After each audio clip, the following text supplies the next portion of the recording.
Here we go.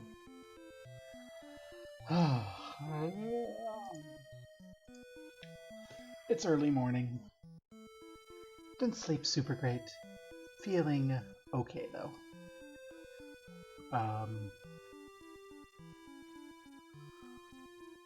I just hit my users in chat list, and I see a lot of people.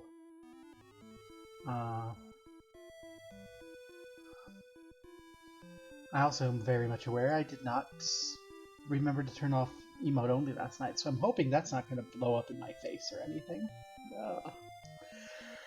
In any case, let's get Kashoun done. It's been hanging over my head as I've been dealing with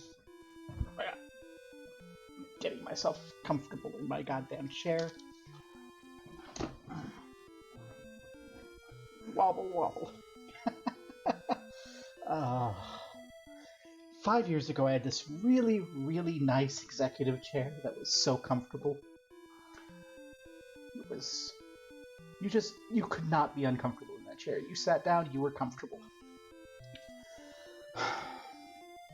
And then, when I had to move across country the first time, it got ruined. And, yeah. And I went to go look up to see how much it cost, because I got that chair when I was working for a company that went under, so it was just like, go ahead, friendly employees, take a chair. And I'm like, you know, I got to sit in my boss's chair a couple times, it's real comfortable, I'm just gonna take it home. Bye! It's an $800 chair. I can't spend $800 on a chair. But I got spoiled, and now none of the chairs I get are anywhere near that good.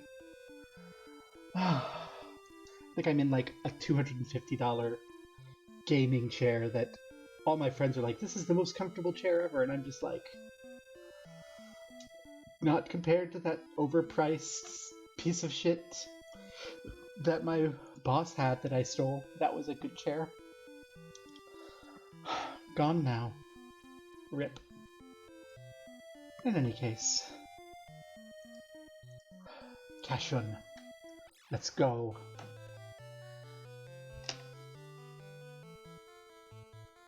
Hopefully with not too much in the way of problem makers in this first floor. I want to get to like turtle floor before I have to deal with stuff.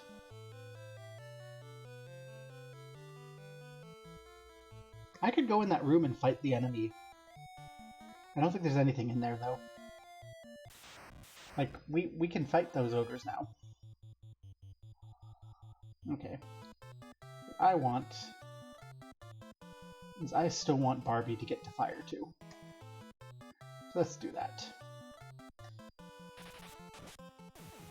Oh, those are leg eaters in the back. Oh, if we get lucky, Barbie could just burn everyone. Let's do it. Come on. Oh, I forgot to advertise. I'm dumb.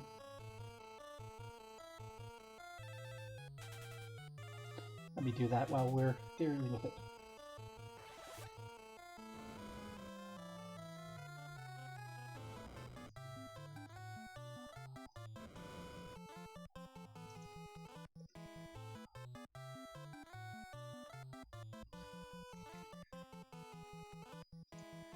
Okay. Well.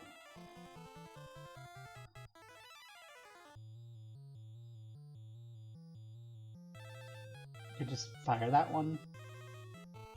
Oh, we can only hit those two. Love it. This... I'm not sleepy, so I'm a little more happy about this game than I was last night. Last night I was just like, hey Primo! Last night I was just like, nothing good to say about this game, and now I'm just like remembering all the little things that don't quite work but are clever ideas, like the way that you're splitting the enemies into front rows and back rows, kind of dynamically. That's a nifty idea that just doesn't quite work. Oh, bone humans! ambushed by bone humans. That's theoretically not great. It's a good thing Cassie's not here. That's okay. We have Lori to take care of us. Only slightly awkward to be talking about getting saved by the character named after the ex that I've been depressed about for weeks and not playing. But, you know, my problem, not her problem, not your problem. And as a character, watch it burn.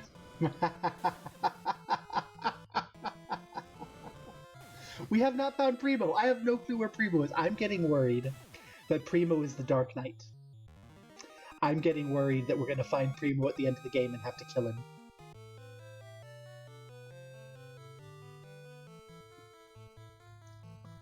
I am concerned.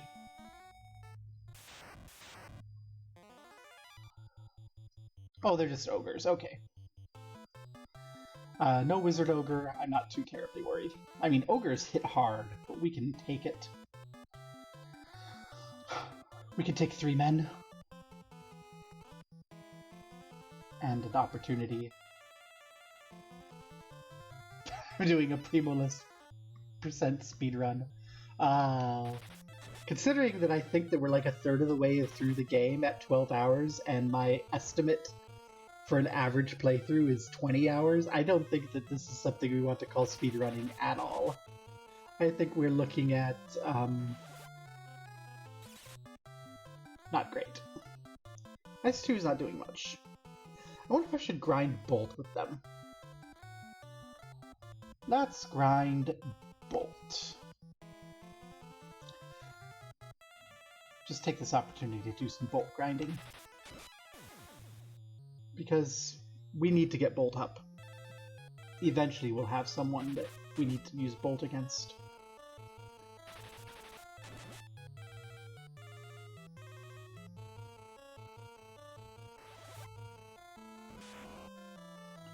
And 6 damage of Bolt is not going to cut it.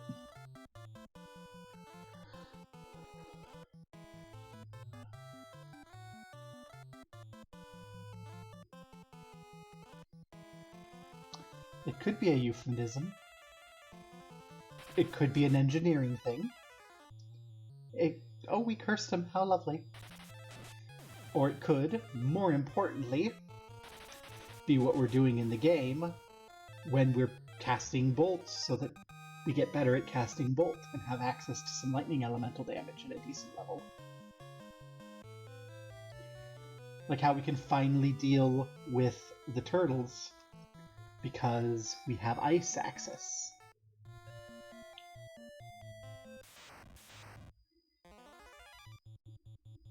Oh, shadows aren't a big... shadows and eye drops. We're out of eye drops. I don't have Esuna, so... that's...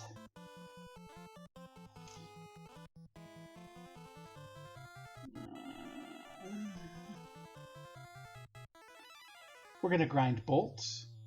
I'm going to hope that this doesn't lead to a bunch of cool sunglasses. Barbie's got some cool sunglasses. Oh no. Cassie, why'd you miss?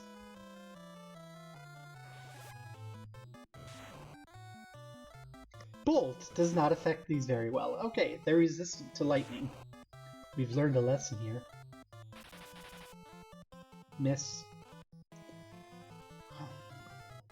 Okay. We're just not gonna be fucky here. We're gonna torch them.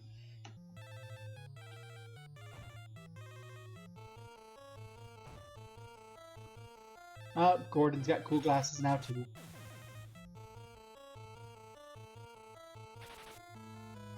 We just saw what happens. Nothing.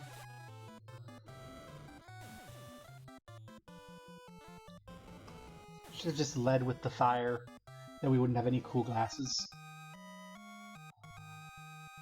Oh well. Do we have eye drops? Nope. Do we have eye drops on Cassie? No. I don't think we have any more eye drops. We have an eye drop on Lori. Not Lori, Barbie.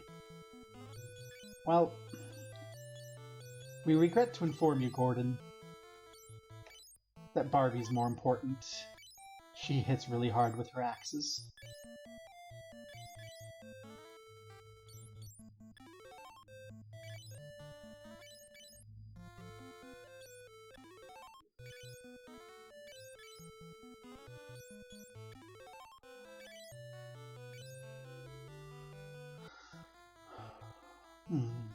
Okay. And like 2 steps to more bone humans. That's... well, we know better. We're not gonna screw around with things. We don't have any more ability to take off cool shades, so... you know... let's not screw around.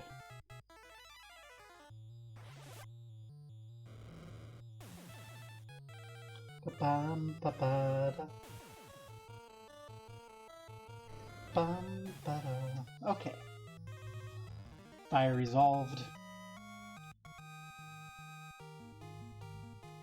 Cassie got a little stupider, but that's fine. You don't have to be smart to wield your cursed ancestral family sword in defense of the world. In fact, intelligence is probably a detriment to that particular aim. Hey, we've got a turtle and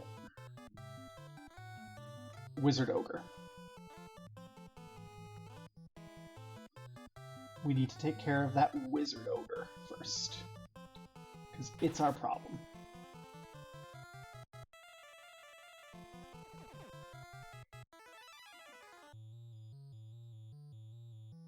There's that blindness that we're worried about.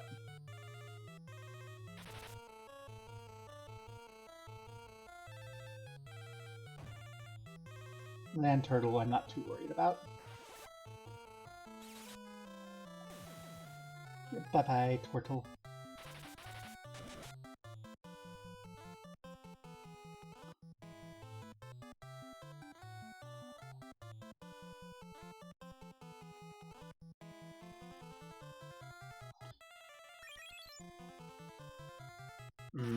It's starting to do the thing we don't want it to do. At least it's cursed now.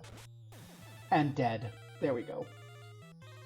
Fire, not great to waste it. But now we can just dogpile the ogre and we don't have any more problems. Well, except for the fact that, like, half our party's wearing cool shades and can't take them off. I really need to figure out where they sell Asuna so I can have access to that.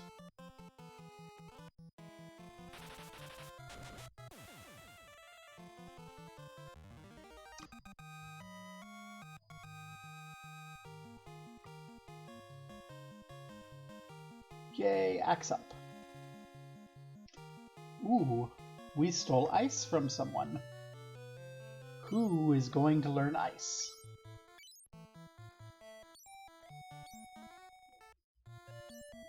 Barbie has fire. Let's do Barbie. There we go. Barbie knows ice.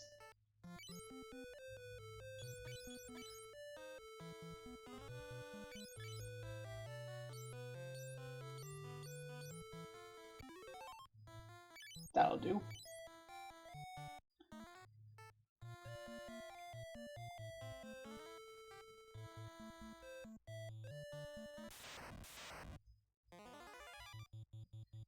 Bone humans. Where's the adamantine turtle? That is the quick and easy one. Well. We're gonna fall below half MP for Lori, but it's fine. We're most of our way up, I think. I don't imagine we have many more floors of Kashoun left. I hope not, anyway. Ugh. See, that's why if our hit rate is a little higher... Oh no, Barbie's blind too. The entire party's wearing cool shades. That's not great.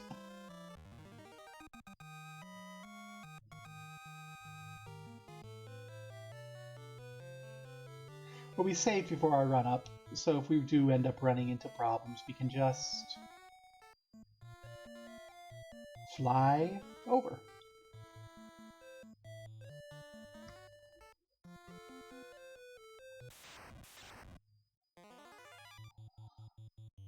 Wraiths. Okay. We can always go back and get more eye drops, is what I'm saying. If we need to.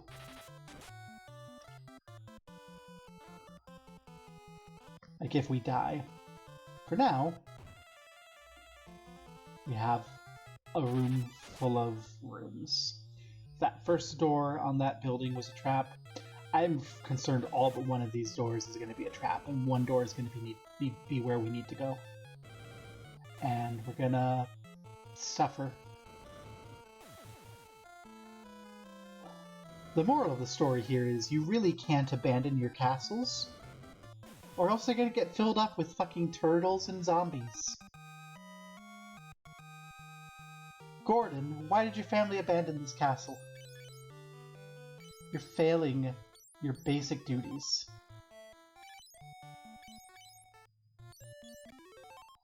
Thank you, Cassie, for the heals. And let's see what we have here. Treasure. Oh, that's nice. Treasure guarded. Well. We'll start with ice. And the fact that everyone's blind is going to make handling this Wizard Ogre a little harder. Oh, Ice 5. Not great.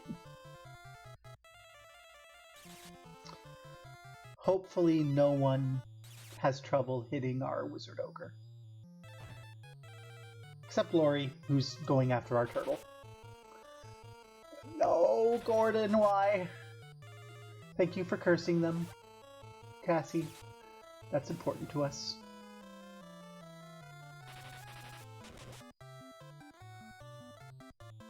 You're making a lot of assumptions there, Primo. I think the whole issue is that they don't have any of that. Also, the war with the Empire. Like, this is kind of a ruined castle.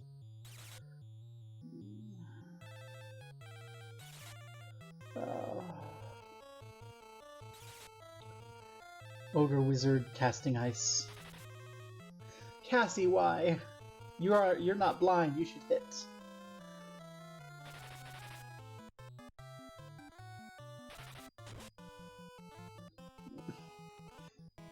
This is not a fun fight.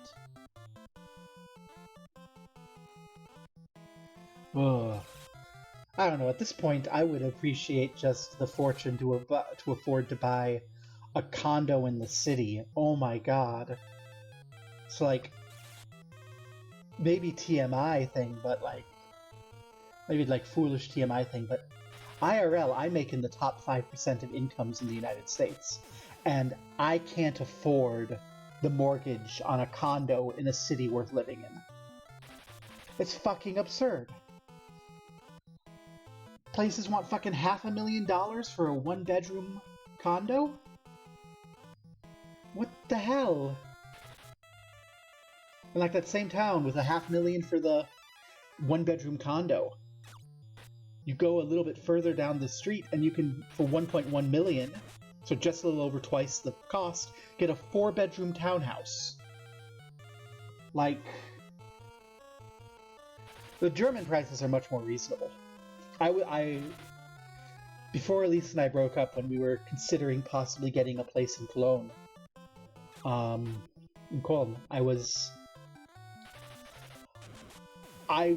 almost had a stroke at how cheap places are. Like, I could afford a 3-bedroom condo in Cologne. Mithril Axe, Mithril Sword, Wear Club. Well, we're not using that club. But like, yeah, no, like, prices are... We're not using that, because the Mithril Sword, the Ancient Sword, I think was better. But here, let's get a Mithril Axe. baby.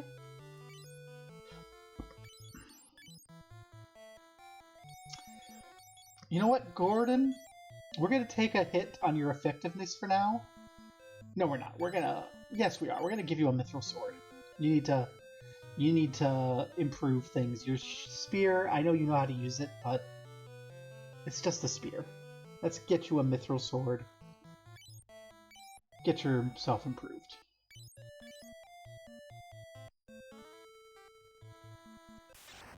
And there's the trap. 2 turtles who... Oh, this isn't bad at all. Ambushed! That's not great, but this isn't too bad. We're definitely going to need to turn around and drop some heals, but that's what Barbie can do that. Actually, Cassie and Barbie can do that. So we'll cure Barbie here. We'll drop an ice. We'll drop a full party cure. Well, it's not a mithril spear. It's not a fancy iron spear. It is just like the basic low-level starter stick. Gordon's so bad with swords right now, though. He has to learn. Maybe it's not wise, but a mithril sword... I hope I don't have to explain why we like a mithril sword more than a just basic stone spear.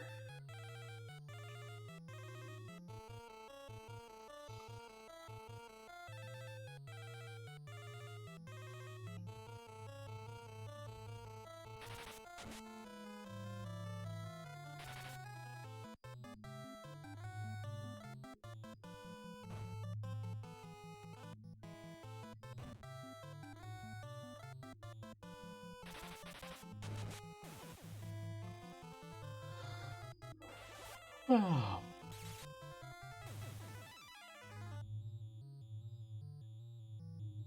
I also really should start stocking some ethers so that we can push longer in dungeons as we get higher level spells that cost more. Lessons learned. Gordon, you haven't hit once this fight. Oh my. Get better with that sword. At the very least, like, spear, but better. Like, try your spear thing. Now we're going to take a moment and we're going to cure Gordon with Cassie.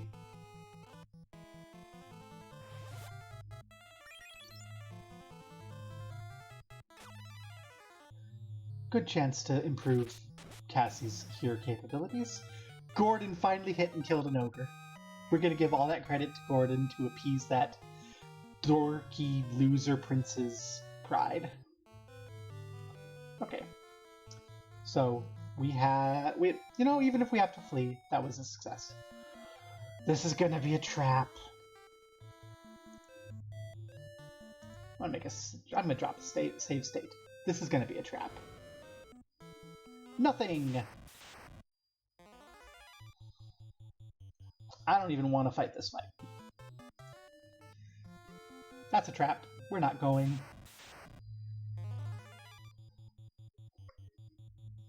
We just had this as a boss fight.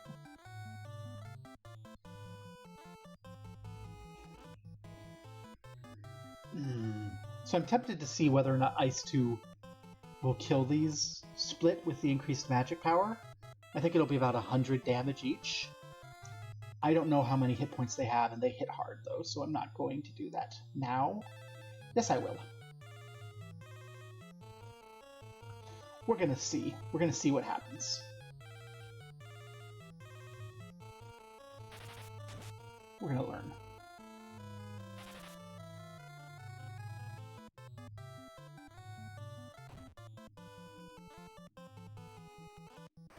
Come on, kill the turtles both.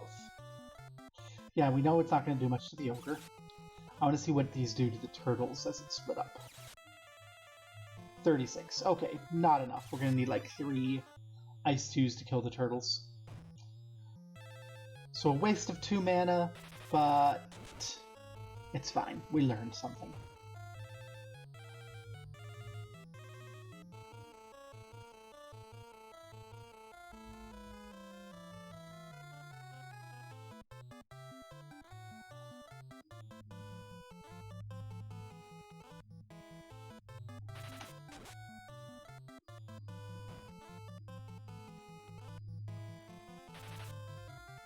Gordon, get good.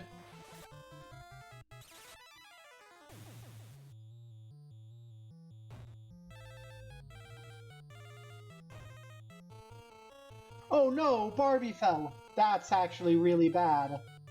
That's... Aren't we glad we had a save state? Like, that... We can't even exit with Barbie dead. Okay. So, sort of a save scummy cheaty thing, but... Yeah, like... Barbie dead means... that we can't cast life to bring Barbie back, we can't exit to go back to town and use a temple. It's... the entire party's dead. We're not gonna fuck with that.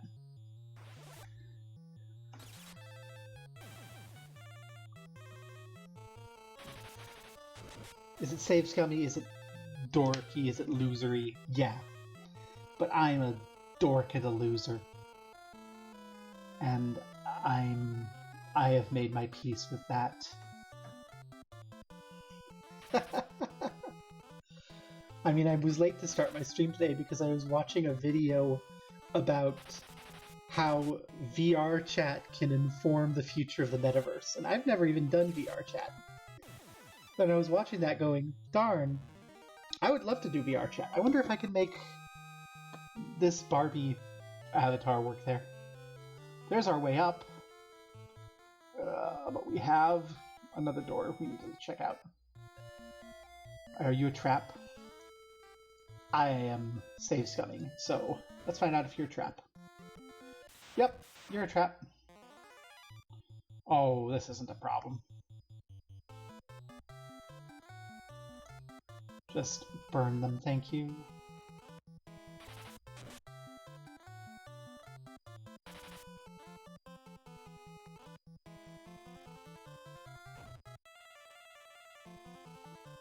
I hear tell you can actually do it without VR gear.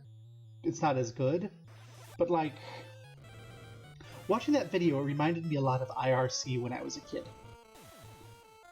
And God, IRC was a den of fucking Nazis and pedophiles, but it was also like the place where I met Gina and got involved in a sort of... Oh, we could have just come down here. Alternate route. Lessons learned. We are out of mana for Lori.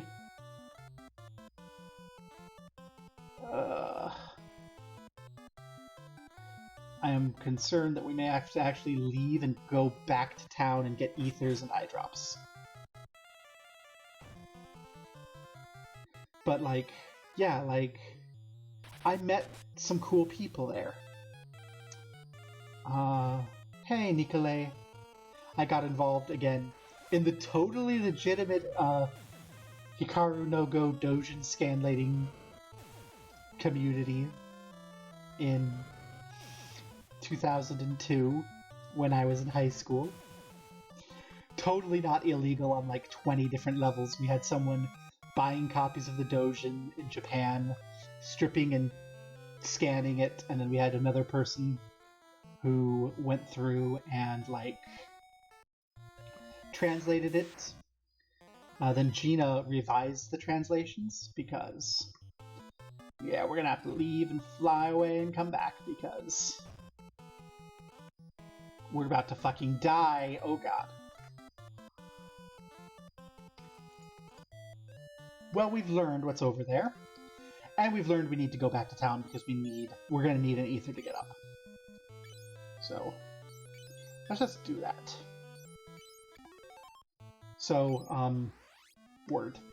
Right, like Gina then would go through and proofread the things and check the setting. Oh god, Barbie's at 9. Run. I didn't realize. Trapped. Trapped. Run away. And then I would review like the typesetting, make sure it looked nice on a page, and then it would get uploaded to the sites and ICQ to be published. And it was nice and fun. I should mention that everyone except for the initial purchaser was underage, and these were exclusively explicit yaoi doujin. Like, this was very illegal.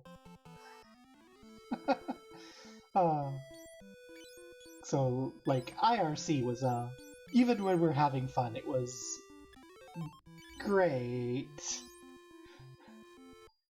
But you know what, let's also save so we don't fuck ourselves. But yeah, when I was watching that video, I got vibes of back then. And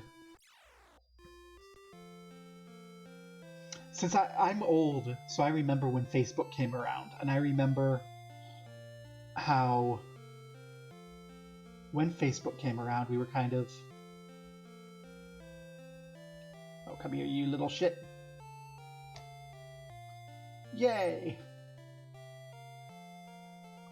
When Facebook came around, we were actually kind of excited at first, because this was an opportunity to build kind of these social connections and leverage something that was, in our eyes, sort of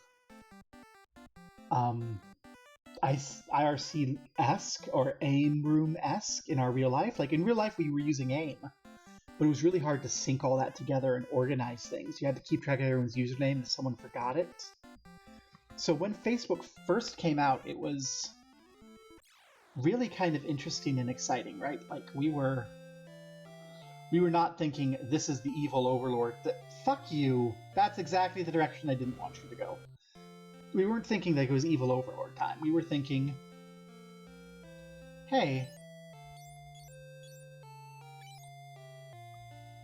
we're going to be able to sync things up. And at first, Facebook was very much like that. Like, probably the first...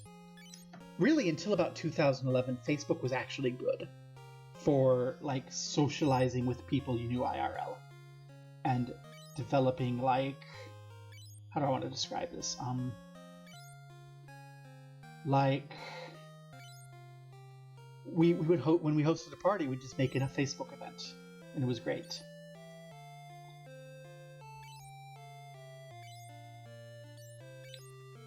Or when we made special interest groups, and all that was really useful.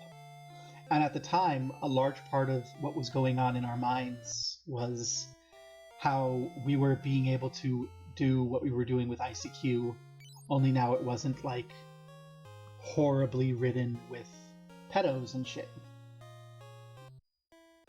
And then, like, the flip side of that, around the same time 4chan came out, and we were super excited about the idea of a completely unmoderated sort of space. Because, like, ICQ and such were still kind of moderated. The moderators would be there. And we're like, we're going to see a little bit of some of this shit we don't want to see, but imagine the discourse in a purely unmoderated space. And of course, what we found was, nope, it was even more fucking child porn and Nazis. What the fuck? But yeah, just looking at that, it's like, hey, this is reminding me of before all this. I forgot to use the eye drops. It's fine. It's just a bunch of gabos.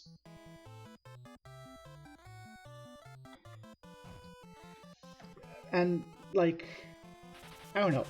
I don't imagine I'd be that into it anymore. I think if I were 16 or 17 when this came out, like I was in my ICQ AIM days, they do want those sunglasses.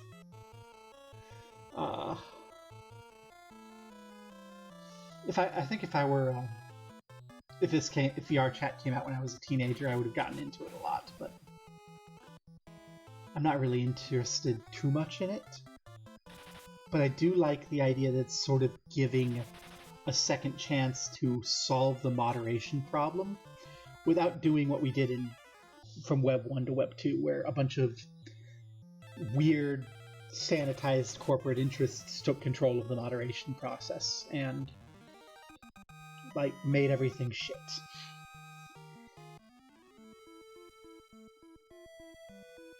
So that's my rant.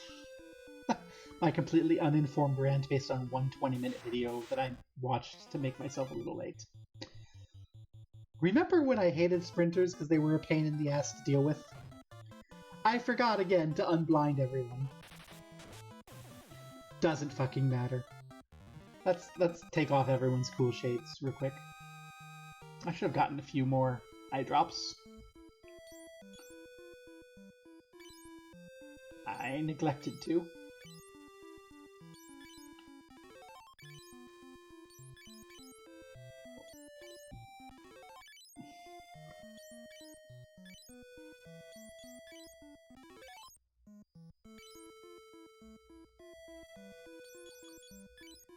Yeah, and that's the thing, right?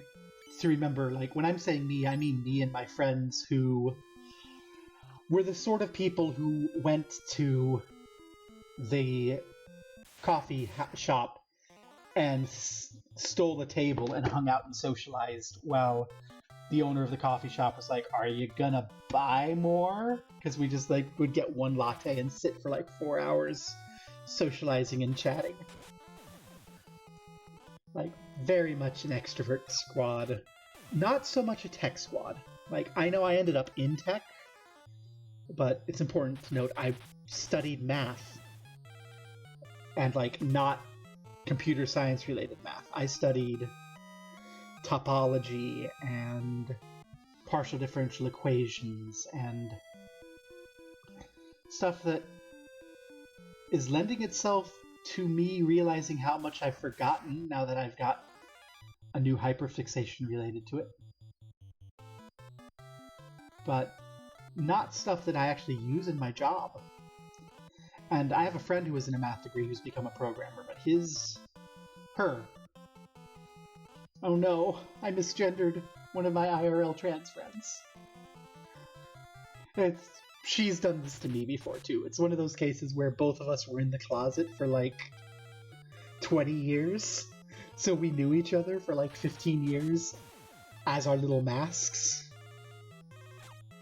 And it's very funny to me how you build that habit and how hard it is to break it. Uh-oh, kaboom.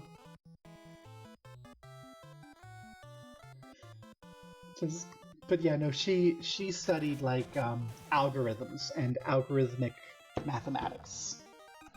And I remember working through one of her textbooks once, and it reminded both of us that I am better at math than she is, which sounds really fucking arrogant, but like math as in math, I am really good at it.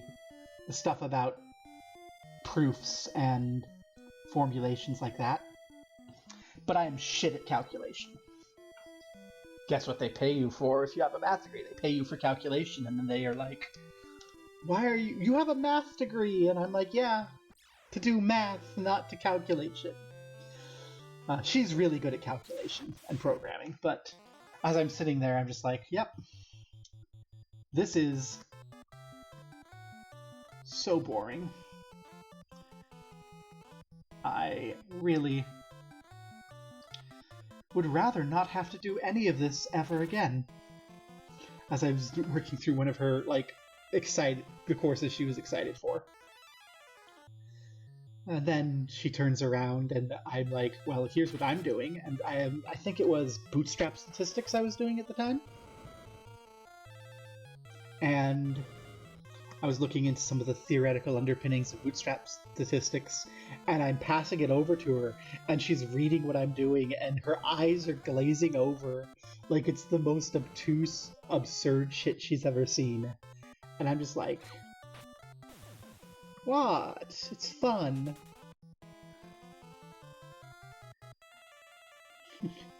And it's, I don't know, it's reminding me, and that reminds me of my friend Sahil, who is probably never going to show up to these streams. She's just like, I haven't beaten all the Tales games. I don't want to touch Final Fantasy. And I'm like, fair. Because my favorite type of math to do, like, recreationally and leisure-wise is partial differential equations. I especially like second-order linear partial differential equations, or first-order nonlinear differential equations. And she was, like, mocking me ages ago, like, well then just solve the Navier-Stokes equation. No, that's an unsolved math problem, is what I said, as I looked it up and was like, what exactly does this look like? And then I'm like, the tensor math part of me goes, they're giving a favored dimension of time as an affine orthogonal coordinate. Let's see if I can just rederive this equation in a form that doesn't care about that.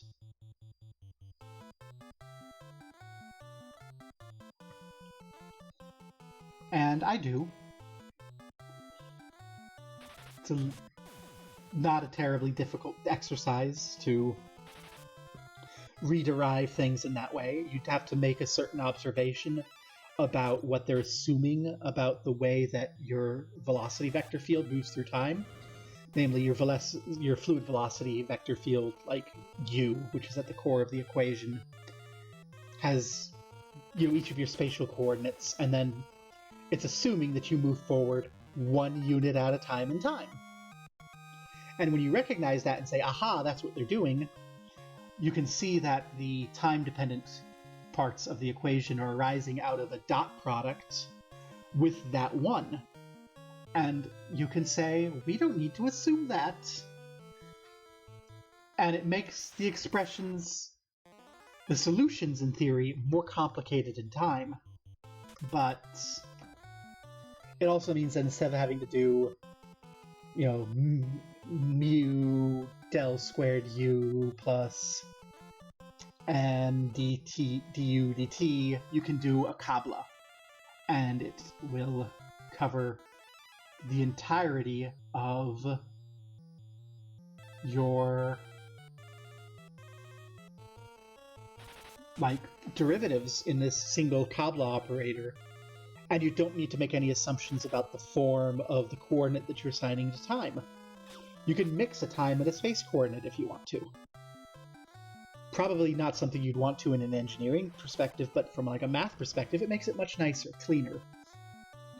You don't want to have to assume anything about coordinates.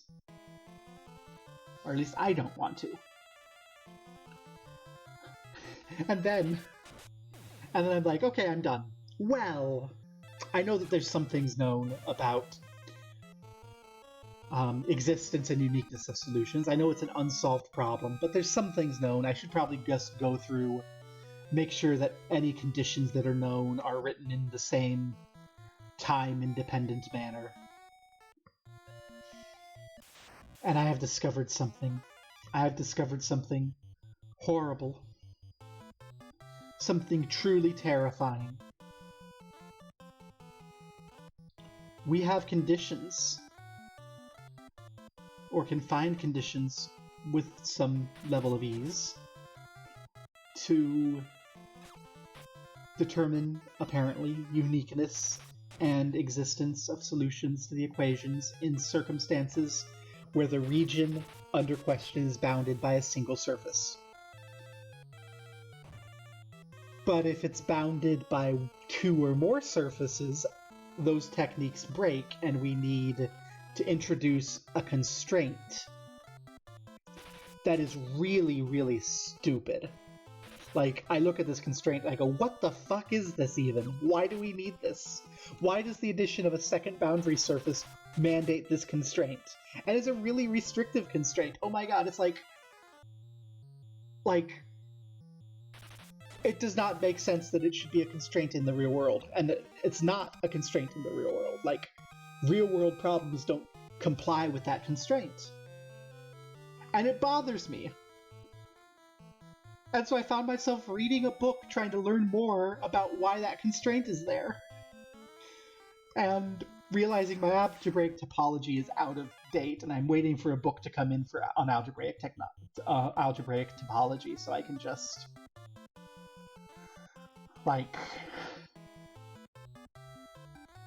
review that.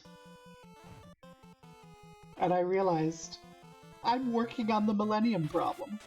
I don't give a shit about the Millennium Problem. I just want to understand why this is breaking things. Well, that's the thing, right? Like, the constraint is on our ability to prove that a solution exists. When the constraint is not satisfied, we can neither prove nor disprove at present. That's the unsolved problem. Like, the problem that you get $1 million fucking dollars if you can solve. And I don't care about the solution. I just want to know why having 2 or more boundary surfaces defining this region forces that condition. And I'm reviewing my algebraic topology. I'm doing all that, and it's just like, oh yay, Tortle! I remember how you wrecked our parties and made me redo like 2 hours of gameplay when you were a boss, and now we can just handle you. But yeah. She brought it up as a joke to tease me for liking PvEs, and now I'm freaking working on this, and like, please, help. I have a problem. Okay, we need to maximize the opportunity that Barbie gets cured here, because this turtle can just wreck us, and Barbie must not die. She's our exit. And our primary heals, and our life.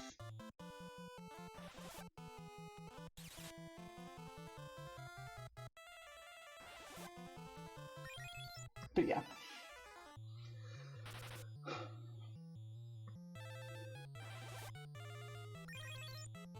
It is very much a Domino Stones meme. It is me telling friend, I like this math that I know is a pain in your rear because you're an engineer and you have to solve engineering problems with the math, which are always ugly. And her going, well, fix this then. And be like, and it's just little bits of my autism and my math interest. Because, like, I love partial differential equations as a leisure thing, but if I were to go back, and I kind of want to when my kids are older, go back and try to get a PhD in math and do that for a living. If I did that, I would want to do tensor calculus. I love tensor calculus so much. And so that intersected with this and made me go, I need to fix this. Which is fine. Like, that's what being, like, what doing math is. Math is really a recreational activity, a leisure activity, versus calculation, which is a useful activity.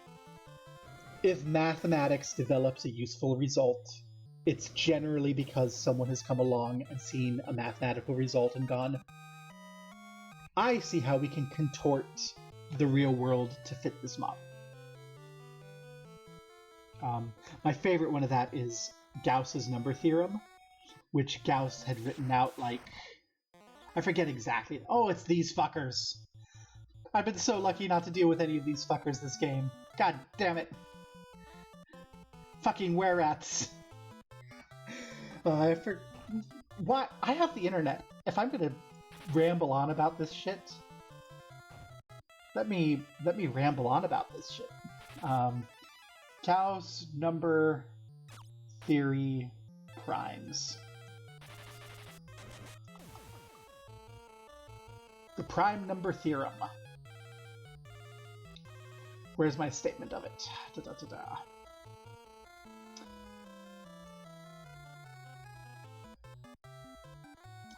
The, essentially, this is...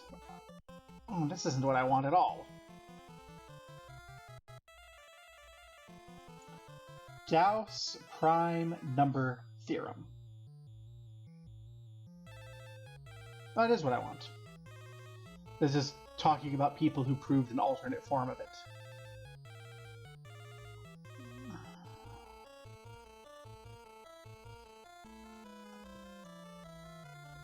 Okay, so essentially, number of primes below a certain point is proportional to that number and its log, like the inverse of its log. So we don't spend too much time with me rambling on this. That's essentially the theorem. And Gauss did not prove the theorem, but he's like, this is probably right, and it's useless anyway. This is going to be a great example of useless math. And nowadays, it's like the cornerstone of our credit card infrastructure security. Like, if you buy something online, your credit card number is secured by Gauss's theorem. So it's very useful now, like 400 years after it was written. I think that's just like a great example, because really, all of the mathematics you're going to do is, when you're doing it as math, useless. Because what you're thinking about is an abstract structure of a mathematical object. And if you're thinking of that as a useful thing, you're doing it wrong. And I am going to say you're doing it wrong. Like, I ain't even gonna pretend that I'm being unfair. No. If you think about math and you're doing math as math and you're thinking about how it can be useful, you're distracting yourself. You're doing it wrong. That's like the only way that you can do math wrong. Don't kill Barbie. God damn it. I'm being way too fast and loose with Barbie's health here, when Barbie is our escape plan and our bring people back to life button.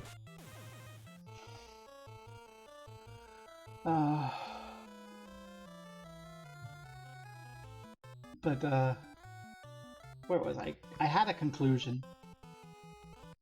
And then I went, oh shit, Barbie's about to die. The conclusion is, as I'm reading this literature around this, I think a lot of people are approaching this problem because it's a millennium problem and they're going to make $1 million if they solve it. Or because it's an engineering problem and they're going to make engineering easier if they solve it. And as a result, I've never seen anyone apply this tensor idea. I'm looking through literature, and this thing that bothered me that I wanted to do, I haven't seen anyone do. And, like, I was talking to my mom about this because she invited me over and I got drunk, so I started rambling at math, and she started to get very regretful that she invited me over for math. You know, that's how most people interact with math, right? Like, most people don't have a mind that's like, I want to do math for math. But yeah, I'm talking to my mom and I'm running through this, and she's just like, oh, someone's already had that idea. And like, someone's already had that idea. You're not smart enough to have had this idea for the first time. And I'm like, I agree. Someone has to have had this idea before.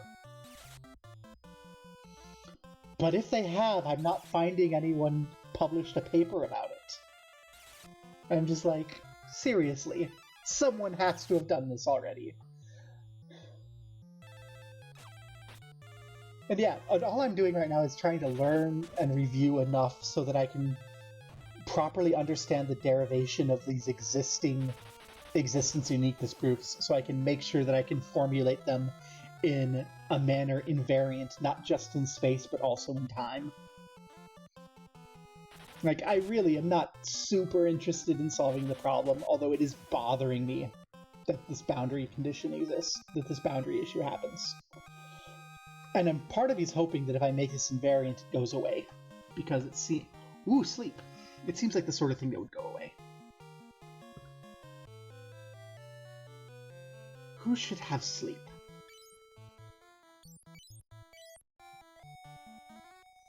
I think that's going to join Cassie's arsenal. So she's got Cure, Blind, and Sleep.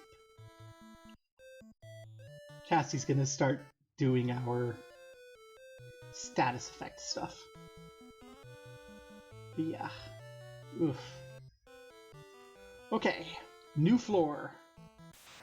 New traps.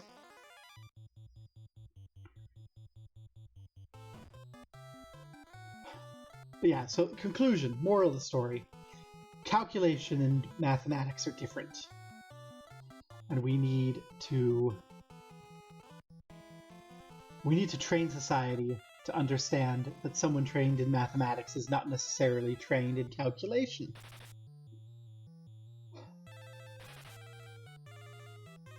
And we also need to draw the distinction between mathematical literacy and computational literacy. Because I've noticed, like, even in my time when I was a math major, I was reading books about numeracy. And really, what they were discussing, what they were referring to as computational literacy, or as mathematical literacy, I'd say is computational literacy. The ability to understand how certain statistics work from a computational perspective, so that when someone quotes a statistic at you, you can go, that sounds like bullshit. That's not mathematical literacy. Mathematical literacy would be able to understand, like, the structure of the statistic you're hearing about, the equation or what have you, and understand where that structure comes from and why it is the way it is. And I don't think you need that for day-to-day life. It's like the difference between literacy and... Ooh, is there even a word for it? Like when you can understand the themes underpinning a novel without much effort. Literacy? That's a literary appreciation. Let's call it that. Like, if we're going to be very honest, you don't need a literary appreciation to make it through life. Right? You need literacy. You need to be able to read and write and communicate, but you don't need to understand and appreciate the literary underpinnings. Fucking were-rats. I hate them.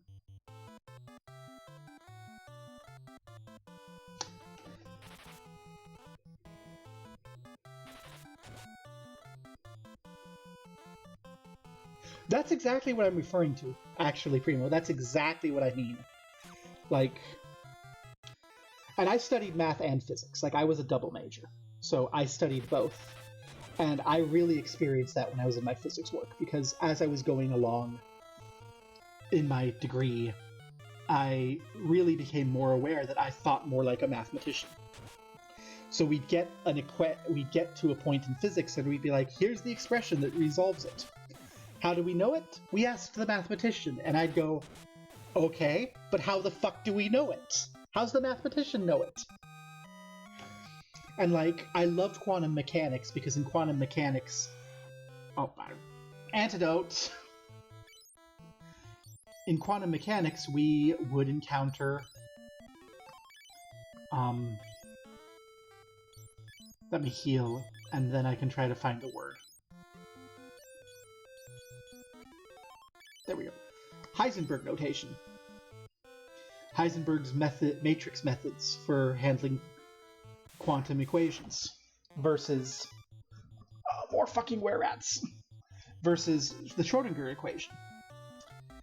And I want to make very clear, I like the Schrödinger equation. It's pretty. When I talk about partial differential equations that I like, I will sit there sometimes when I am bored and solve Schrödinger equation. I'll come up with potentials that I think will be fun to solve it for, and I'll beat my head against a wall for 4 or 5 hours and come out with, like, something resembling a solution. But let's be real. You do not do that in practice. In practice, you use Heisenberg's notation. And the physicists using it don't understand it, because they don't need to. They just need to know the formulas and then use them. The theorists and such who are working who need to know it, they learn it. Hi, Tortle. How you doing, Adamanti? Ambushed. That's an ouch. Could you not do that, Adamanti? You know, all you have to do to survive is leave us alone. But yeah, where was I getting to this? When we were learning that, I remember spending so much, like, I had just the semester before taken linear algebra.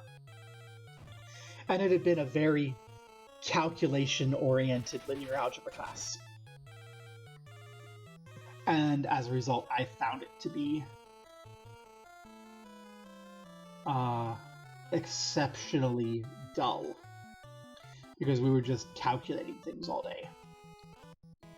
Which, it's because linear algebra is used in every science, you need to calculate things. But I was so bored doing it. So bored. And when I had this bracket stuff and I'm trying to understand how we're deriving it, I had to go back and relearn linear algebra. And it was what I wanted. It was the linear algebra experience I had longed for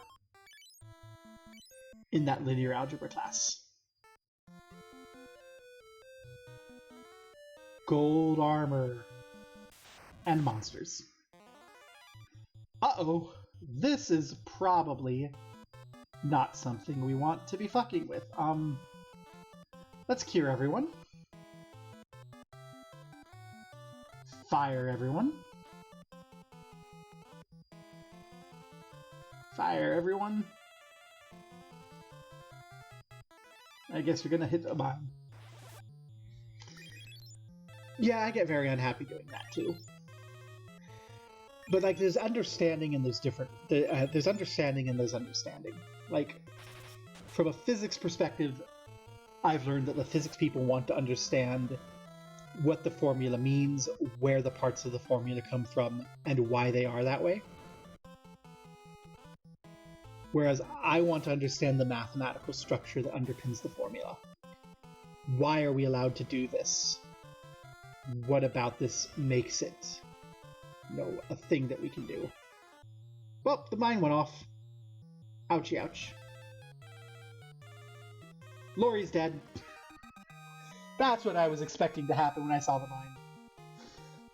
But this is why we keep Barbie alive.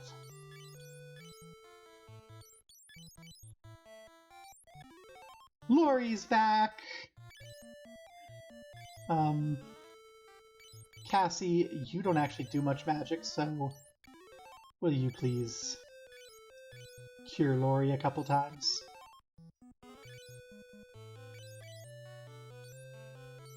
And Barbie.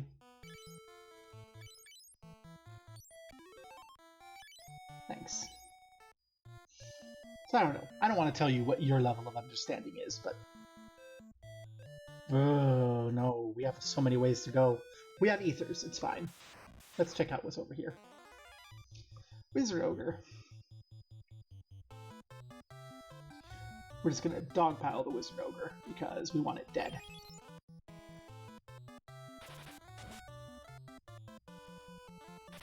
I had a conclusion. I lost it. I think the conclusion is... I don't know, fuck you, Sahil. Take responsibility. Give me money so I don't have to work and can spend all my time playing with this equation you've gotten me obsessed with. That's my conclusion. To which you will go, fuck you, no, it was a joke. Oh, blind. I hate wizard ogres so much. The entire party is blind. Everyone's got cool glasses except Gordon, and I do not have enough to bring them back. I really do need to find... I do need to find, like... Asuna.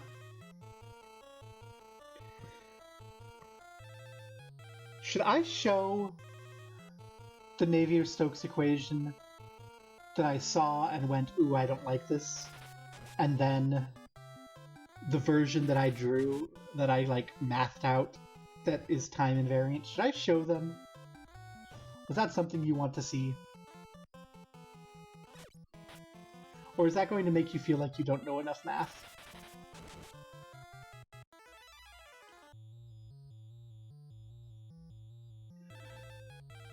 I mean, I think as far as reading them and understanding them, all you really need to understand is derivatives and basic calculus.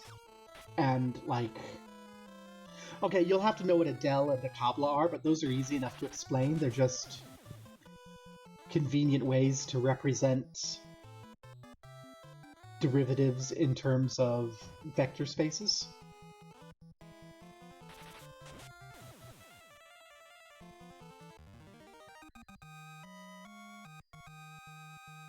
Okay, let's get another sleep tome. And we'll pause for a moment. Get ourselves distracted by math. So let me find...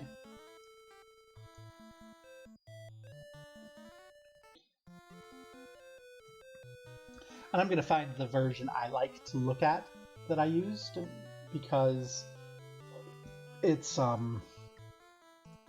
quick, it's easy, and it also, like, shows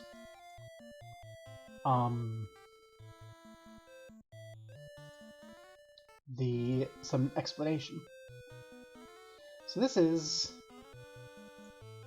from the internet, the equations that are of question. So you can see there's two equations. That upside down triangle del is saying take derivatives. It's a vector, so in each coordinate direction of that vector is the derivative with respect to that coordinate. And then v is a vector, so del dot v is going, hey, take each coordinate of v, take its derivative in the appropriate direction, and add all that shit together, and it should come to 0. Because conservation of mass in a closed system, mass is conserved. This is actually a simplified version because you can have an open system, and in that case there's another term in that equation that's describing how mass enters and leaves the system. Fun little side note, when you formulate this in terms of the Kabla operator, which lets you be time independent and not just space independent, that second term gets folded into the first term, so you just have a single term that looks like this. It's nice. And then at the bottom one for momentum, you can see that you have the time rate of change of your velocity field in a fluid, and that's related to pressure in your system, body forces in your system, and the del squared of v, your diffusion.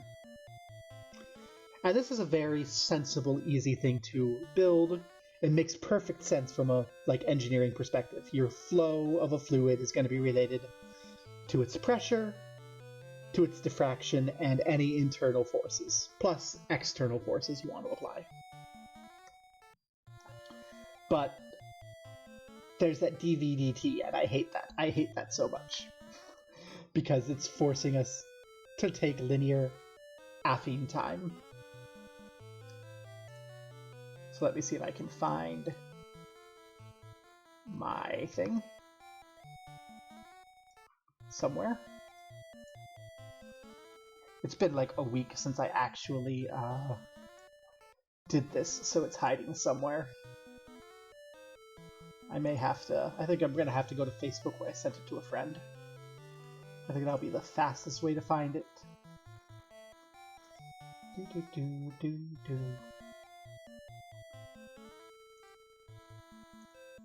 My photos.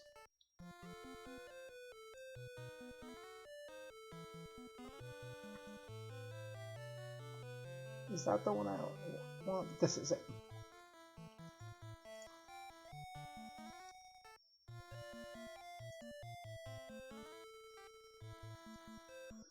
Okay. Oh, too big. Make it smaller. My horrible handwriting. So here what I've did, so this is like the result of what I did. I went back through the derivation, but I refused to assume that time was linear and instead was thinking about this velocity field, which I wrote as u because now it's a gradient through space-time and not a velocity field that's parameterized by time. And in the process, just viewed it as, well, a gradient that was across space-time. So it's a fixed invariant geometric field of vectors rather than a time-dependent function, because now time is essentially a dimension of space as I'm thinking about it. And rho is that same internal body forces factor there. And you can see rho u del, or Kabla, in that first equation. That's that conservation of mass equation. And by having that rho in there, that's including flux in and out of the system already in that one equation. And then in the second one, we have all of our we have that first level derivative, that del t, that del u del t in that rho u dot del u term. And we also have that del squared term. And if you assume restrictions about u and how it relates to time, those reduce back into that same del v del t plus del squared that we saw in the other one. But in here, we don't have to make that assumption. So it makes the equation simpler and more complex. And since I don't care about the actual physics of it, I went ahead and folded the body forces term into the external forces term. So we just have F.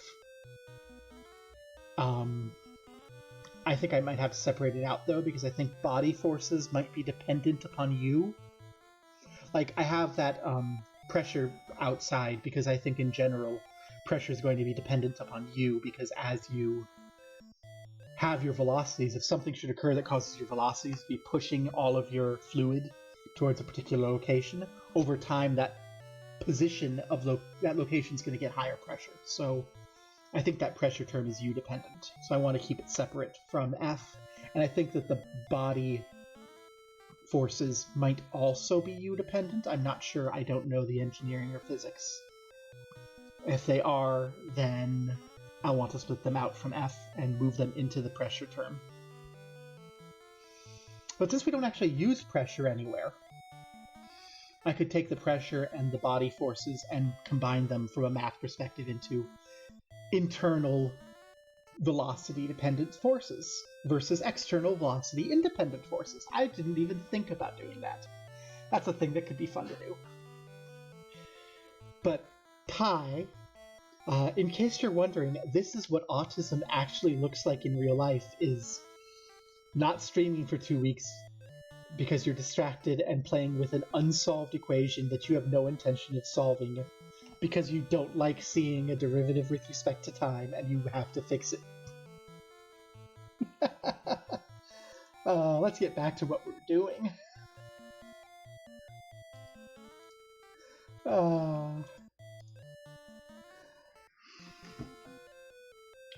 Whew.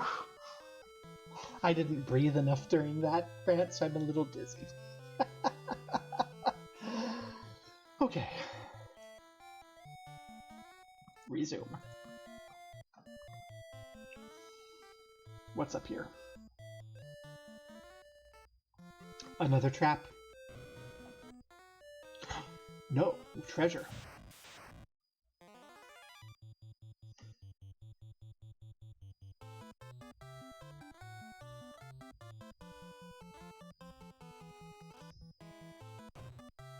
Well, I have fun with it. Of course I'd make it sound fun. The thing is, I've taught physics labs before, so I know that just because I make it sound fun doesn't mean it is fun. We should probably save Gordon's life.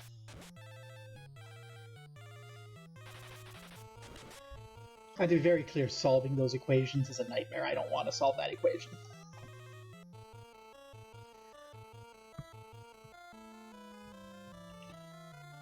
You know what, let's have Cassie do the cure, because I think Barbie will do more damage with her axes.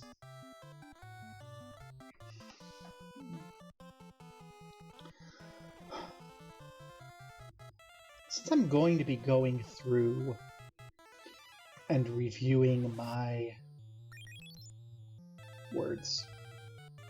my algebraic topology, I wonder if I should bring back math streams. Early 2020, when I wasn't really streaming, when I was just getting into streaming like as a hobby because I moved across the country, most of my friends and the friends I made all died.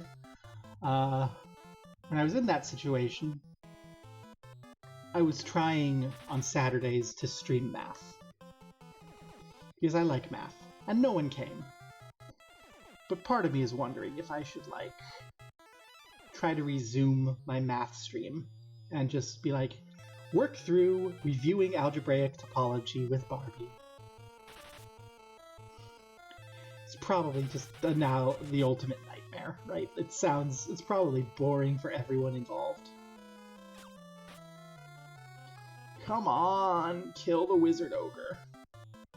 This is why I hate wizard ogres. We're all blind because of wizard ogres. And they're making our lives miserable. After this, I need to find Asuna. We can't continue on the game without having Asuna.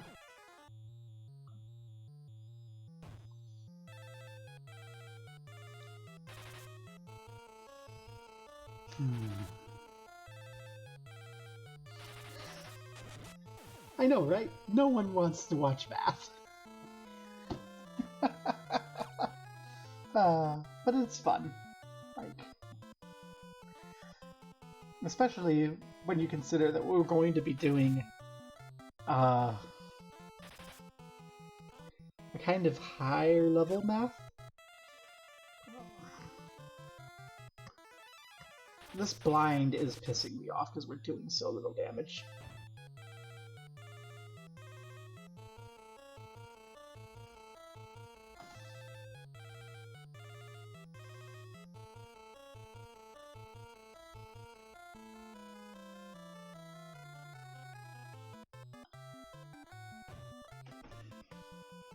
I'm wondering whether I need to, like, turn around and just leave the dungeon to go find Asuna. Oh god, I hated math until I met it in university. That is such a problem that we have. I hated math with a passion until the second I met it in university again. And it wasn't, no, not the second. Calculus 1, I hated math. Calculus 2, I hated math. Like, I was studying physics first because I liked quantum mechanics. I thought quantum mechanics was cool, and I wanted to do that because I wasn't allowed to study literature and gay and queer theory like I wanted to. My dad's like, no, we won't support you. Please tell me these are all eye drops. No! We have an eye drop, though. Who gets to see? Who gets to see? Cassie gets to see.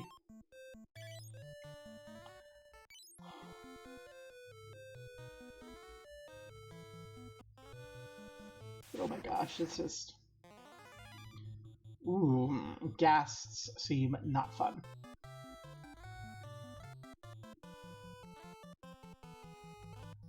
But yeah, when I got to Calculus 3 is what it was. In Calculus 3, we did flux through a surface. The integral for flux through a surface. Which is not a very pretty integral. But the way it formulated made me go, this is really cool.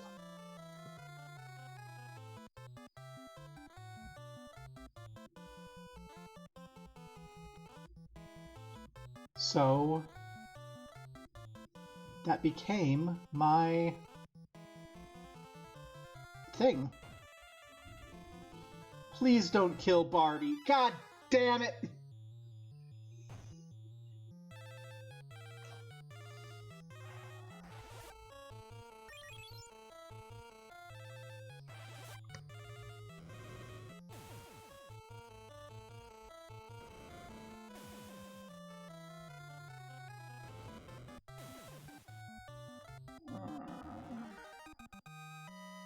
I'm trying to decide if I want to load the game or not. Well, we'll find out what this fight is. There's no fight!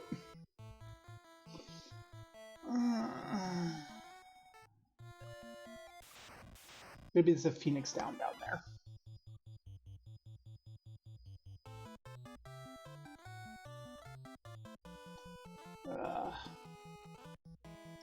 Yeah, I got very into it, and I talked to the math teacher about it and was asking questions. The math teacher's like, why don't you study math? And I'm like, why don't I study both?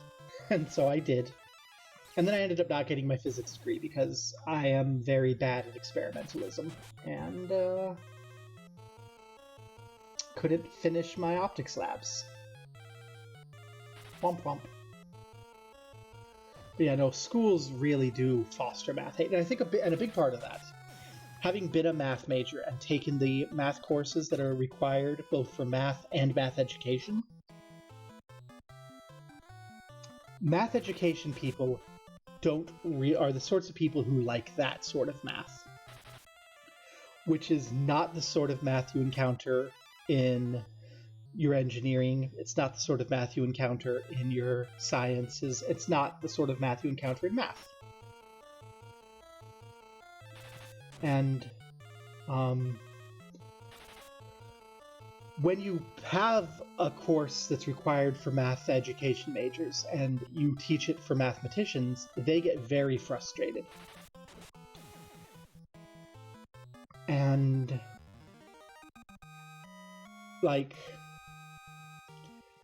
I think at the end of the day, I was hoping there'd be a Phoenix down.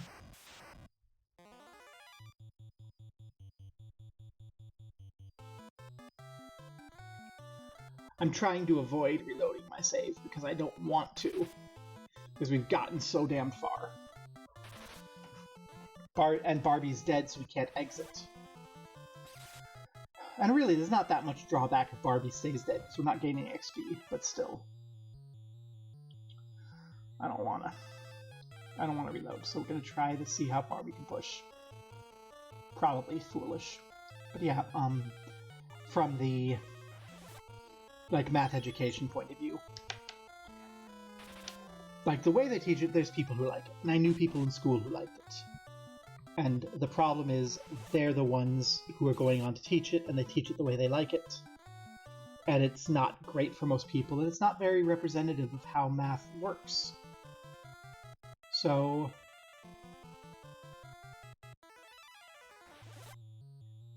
I'm not quite sure how you fix the problem, though. Because one of the problems of math as a field for education... And Gordon's dead. Okay, we're fucked. Cassie and Lori are not going to make it through this.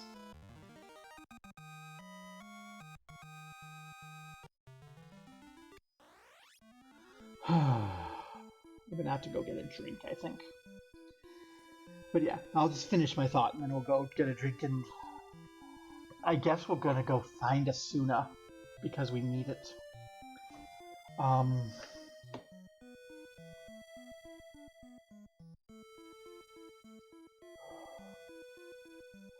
The problem with math as an education thing is everything in math builds on everything else up until you get to a point. Once you get past analysis, that's when math branches into a bunch of different directions that you can go in. But until you get to analysis, it builds very linearly, and there's really two maths. There's arithmetic / algebra, and there's geometry / tensors, but tensors come after analysis. And in order to do calculus, which is what you need to do analysis, you need to understand well algebra and geometry.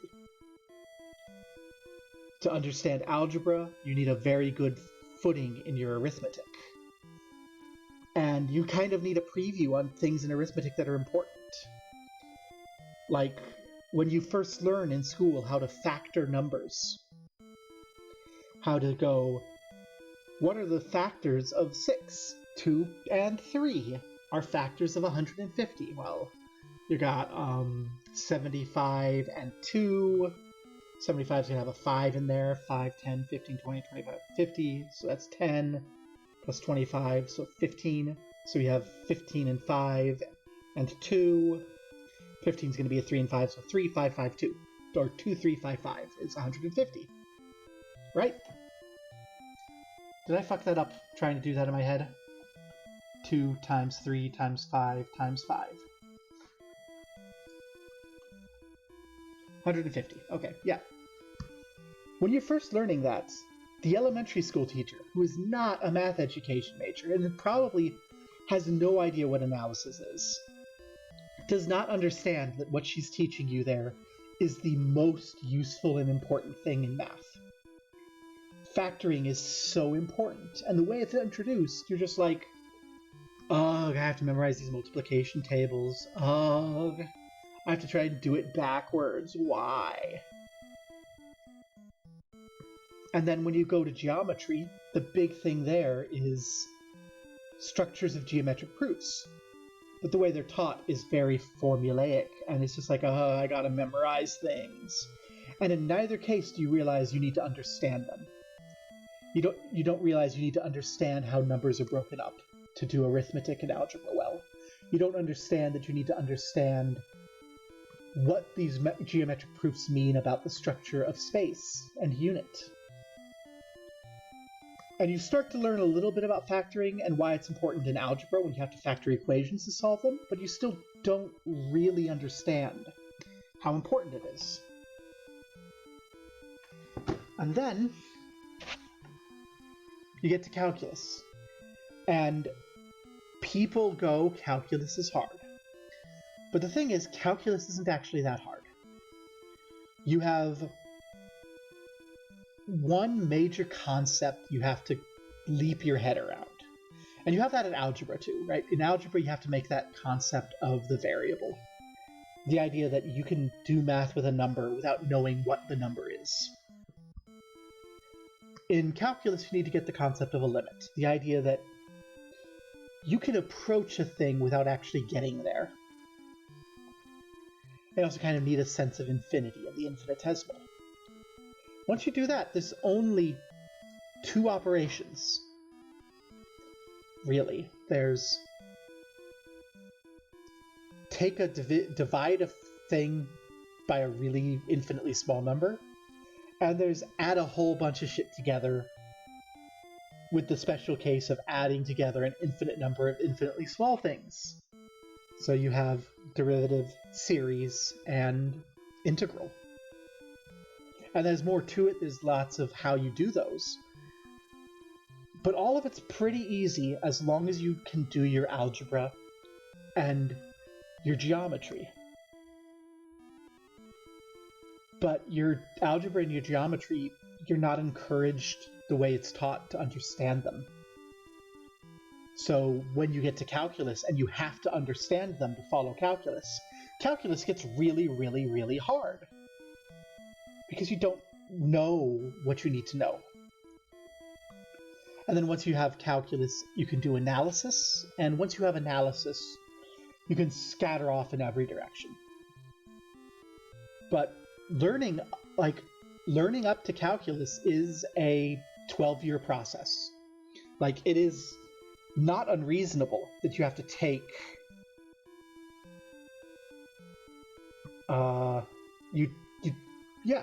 like, I found arithmetic very boring because I had to learn it over and over and over again, but I know friends who had trouble with it.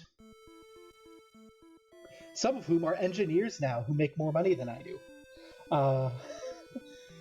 I don't think it's unreasonable that we take 6 years to study arithmetic and geometry. Because those are foundational and you really need to understand them.